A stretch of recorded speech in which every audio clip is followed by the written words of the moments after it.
isso, né? Como eu adiantei, vamos falar sobre um dos grandes assuntos dessas últimas semanas. Na última sexta-feira, os astronautas da missão Artemis II voltaram à Terra com muita segurança, depois de passarem 9 dias no espaço, 32 minutos e alguns segundinhos. Eles fizeram imagens inéditas do lado oculto da Lua e participaram da viagem mais distante da Terra que um ser humano já fez. Eles se distanciaram da Terra em 400 mil quilômetros. Tem noção disso? 400 mil quilômetros da Terra. Pensa, talvez a sua viagem mais distante da sua cidade não vai chegar nem perto dos 400 mil quilômetros, que não são da cidade deles. É da Terra, desse planeta onde a gente vive e sabe de tudo que a gente convive, né? É na Terra que está tudo que a gente sabe, inclusive a nossa visão do céu. Eles viram a Terra a 400 mil quilômetros de distância, um número muito impressionante. Para conversar comigo sobre os resultados da missão e as expectativas, claro, para as próximas fases da missão Artemis, para o próximo ano, para 2028, eu vou conversar agora com Marcelo Lappola, que é PhD em Astrofísica e Cosmologia pelo ITA e também professor da Fundação Hermínio Ometo. Marcelo, que prazer te ter aqui de novo, muito bom dia. A gente encerrou a live lá de sexta-feira contigo e a gente abre a semana falando contigo de novo para fazer um balanço, né, de tudo que eles, inclusive, já falaram ao longo do final de semana. A coletiva de imprensa com eles foi muito interessante e para jogar para você eu vou falar a frase que mais me chamou a atenção, que foi da Cristina Koch, justamente sobre essa distância, né, de ver a Terra de tão longe. Ela já tinha visto a Terra de longe, mas não a essa distância, e ela falou que dá para ver que a Terra é uma tripulação só, que toda a Terra é uma tripulação só, brincando com a unidade que eles formaram ali, os 4 astronautas, o tempo todo ali se abraçando e mostrando que ficaram muito amigos, mas ela disse que teve essa impressão, que vendo de muito longe a Terra é uma única tripulação. Achei bem bonito, o Lappola. Bom dia, Nath. Já posso te chamar assim, né? Sim, já. Perfeito. Um prazer. Obrigado por esse novo convite. Estou feliz demais de estar participando de novo. Conte comigo sempre. E é importante destacar, se fosse possível fazer uma síntese dessa coletiva dos astronautas em pouquíssimas palavras, seria para destacar o lado humano, né? Que eles deram muita ênfase para o lado humano e emocional dessa viagem, mas isso não é, podemos dizer assim que a NASA escalou alguns degraus a mais nesse jeito de comunicar os feitos dela, sobretudo essa viagem dos 4 astronautas, e de maneira a enfatizar o caráter humano, já que a grande audiência é de pessoas leigas, que não querem saber muito da parte técnica, de todo tecnicismo, né? Enfim, algo que já foi muito criticado lá atrás.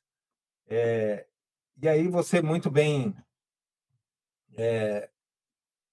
destacou aí a fala da astronauta, da Cristina: Planet Earth, you are a crew. Como se a Terra fosse o nosso bote salva-vidas em meio ao nada, à imensidão do universo, né? E que nós somos uma única tripulação. Muito bem dito por ela, num momento de tanta tensão no mundo, né? Vale lembrar, fazendo um paralelo com o programa Apollo, o programa Apollo 69, pouquinho depois, estava em plena guerra do Vietnã, né? Um clima de Guerra Fria, e agora a missão Artemis deu uma lufada de ar fresco no noticiário, principalmente. Você pode falar melhor com relação a essa... Todo mundo quis ver e tirou um pouco o foco da guerra, da tensão Estados Unidos com o Irã, Israel, né?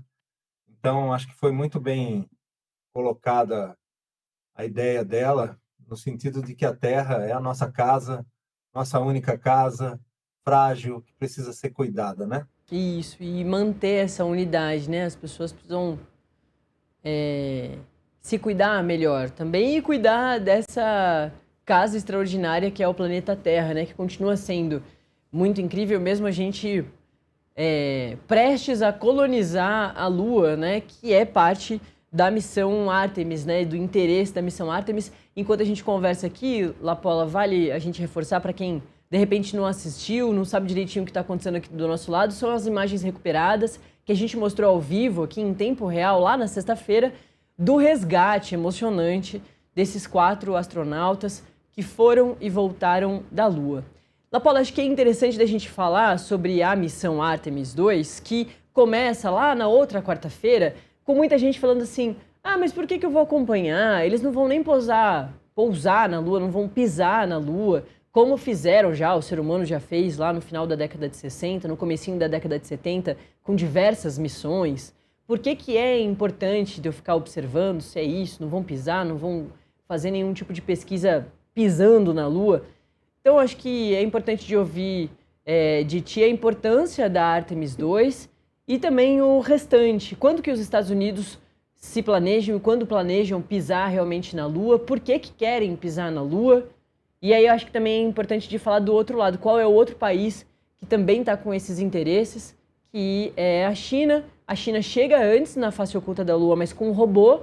E os Estados Unidos agora chegam com humanos mesmo, olhando a face oculta da Lua e descrevendo pra gente, tirando foto de tudo que um humano não tinha feito ainda, né? Exatamente. Para responder essa pergunta, acho que é bom dividir rapidamente assim em dois tópicos. O tópico mais técnico e o tópico mais humano, vamos dizer assim, né? Por que todo mundo deveria acompanhar? Por que todo mundo deveria acompanhar, né? Do lado técnico, é um grande teste, né? Um teste de suporte à vida, para ver se tudo corre bem, enfim, né? Alguém pode estar se perguntando, mas então os astronautas foram cobaias? Não, tudo muito bem testado em terra, um treinamento exaustivo, né? A missão em si é uma das etapas, né? A etapa final, né? Todo um treinamento, um tempão na seleção, no monitoramento de sinais vitais dos astronautas, da parte física, psicológica, principalmente, né? Então, tudo isso. E para você ter exemplos, até para o mundo corporativo, é interessante de acompanhar, para ver a parte de liderança, de planejamento, de estruturação de algo grande que precisa ser feito, né? E do lado humano, né, aí toda a parte técnica, enfim, como que é a órbita, por que entra em órbita, por que tem que fazer aquele estilingue gravitacional, passar por trás da Lua, como que funciona isso, todo mundo querendo entender essa reentrada na atmosfera, como assim que pega fogo, né? Tudo isso a gente falou bastante, pode explicar de novo, claro, mas aí a parte humana, que é falar, imagina ver a Terra pequenininha. Uma coisa é você olhar a imagem, a foto, que já é maravilhosa, né? A outra é imaginar se colocar. A gente tem esse poder, né? De se colocar no lugar da outra pessoa. É o que a gente chama de empatia, né? Se colocar no lugar de astronautas, que são humanos, como nós. Somos da mesma Terra, né? Ter a capacidade de dar a volta por trás, entre aspas, né, da Lua e ver a Terra nascendo pequenininha. Dá para você tampar com o polegar, né? Assim como você consegue tampar com o polegar a Lua aqui da Terra, você consegue tampar a Terra com o polegar da Lua. Então, sob todos os sentidos, é de extrema importância acompanhar, né? Parece que dá a sensação na gente de que aqueles problemas menores, aqueles problemas que a gente tem na Terra vão ficando menores um pouco, né? Um colega seu, para uma outra entrevista que dei, falava de uma amiga que ele tem que gosta de pensar nessa imagem da Terra em perspectiva para não se preocupar tanto com a fatura do cartão de crédito, por exemplo, né? Um exemplo bem humorado, mas que serve para muitas coisas, né? Um ensinamento tem implicações filosóficas, né, para nós. A gente falou sobre tantas coisas exatas, científicas, mas muito sobre psicologia também, né? O emocional desses astronautas todos.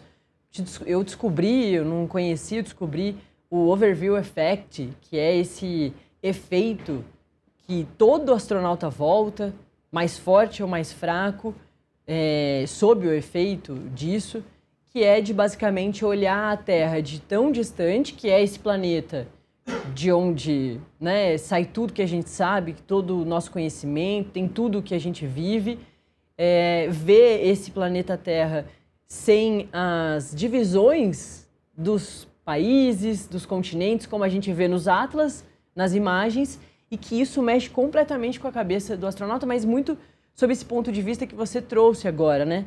De mostrar que a gente é muito pequenininho e que, na verdade, é tudo meio a mesma coisa, assim. A gente faz parte de uma mesma coisa, só que isso mexe completamente com a cabeça dessas pessoas todas que vão agora, né? Esses 4 astronautas vão agora continuar passando por exames, avaliações e continuar colaborando com o trabalho da NASA para chegar aí a melhorar a cápsula Orion, que é essa que a gente acabou de ver caindo na água lá em San Diego, a 70 quilômetros da costa de San Diego, na Califórnia, no Oceano Pacífico, que pretende ser utilizada para as próximas missões da Artemis, inclusive chegando lá em 2028, lá na Lua, né, Lapola? Queria, para a gente encerrar esse resumão, é isso.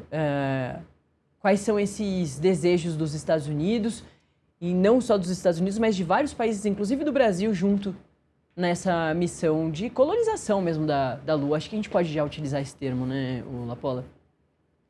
Segunda parte do que você perguntou, né? Desculpa. A ideia agora é diferente do programa Apollo, que tinha um valor simbólico, né? Conquistamos a Lua, pousamos na Lua, somos capazes de construir foguetes tão potentes, enfim, toda aquela mensagem num clima de Guerra Fria. Agora a ideia é essa parceria com outros países, iniciativa privada principalmente, Sim. a ir à Lua para ficar. E aí a corrida de interesses comerciais de exploração da Lua, mineral, construção de bases, né, para futuros lançamentos a partir da Lua, que ficam mais baratos, né, tem um custo mais reduzido. E aí, então, essa disputa com a China. A China planeja colocar o primeiro homem na Lua até 2030, mas com o sucesso da missão Artemis, eu não duvido que antes disso a gente possa ter alguma notícia a respeito de ter um chinês pisando na Lua, Sim. ou uma chinesa, melhor ainda, né? Uhum. E essa corrida está só começando. Só para encerrar, se você me permite, é interessante saber o significado desses nomes também. Acho que já foi dito isso. Ártemis, na mitologia grega, é a irmã gêmea de Apolo, né? Que teve um romance na mitologia, falando do caráter mítico, né? Teve um romance com Órion, que era um caçador também. Ártemis, deusa da lua, caçadora, na mitologia grega, né? E aí tem uma simbologia tão bonita da parte mítica que eu queria encerrar com isso, que é a Ártemis conduzindo Órion para entender sobre os segredos da face oculta da lua que ela domina, né? E trazendo ele de volta. Na mitologia, o Apolo ficou com ciúmes de Ártemis, desse romance com Órion, e enganou ela, falou para ela atirar com um arco num alvo que estava longe no mar, e era Órion. Ela acabou matando Órion. E aí, essa é a mitologia que os gregos contavam do nascimento da constelação de Órion. Então aí ela, desesperada, colocou Órion, transformou em constelação, no meio das estrelas. Mas, então, para você ver como tudo tem um apelo de marketing também da NASA, né? Várias camadas de mensagens sendo passadas, tanto para as pessoas mais técnicas possíveis, quanto para aquelas que se fascinam pelo lado humano, enfim, e até mitológico. E até porque também, né, até agora muita gente não acredita que o homem chegou na Lua lá atrás. Agora a gente tem muito mais recurso, né? Vamos ver, novas pesquisas vão sair sobre isso. Há 2 semanas, o Datafolha fez uma pesquisa e identificou que no Brasil 33% das pessoas não acreditavam que o homem tinha pisado na Lua lá atrás. Datafolha com certeza vai trazer um novo recorte dos próximos dias. Vamos ver se a Artemis II modificou esse entendimento. Professor Marcelo Lapola sabe tudo da astrofísica, tem formação no ITA, que é esse grande polo importante para o mundo, não só para o Brasil, para a América Latina. Obrigada, professora, é sempre muito bom te ter aqui. Eu que agradeço. Uma boa semana para todos aí e conte comigo sempre, tá? Contaremos, porque a gente vai falar ainda muito sobre isso. Só está começando, como o professor falou, recomeçando, né, essa corrida lunar. Vamos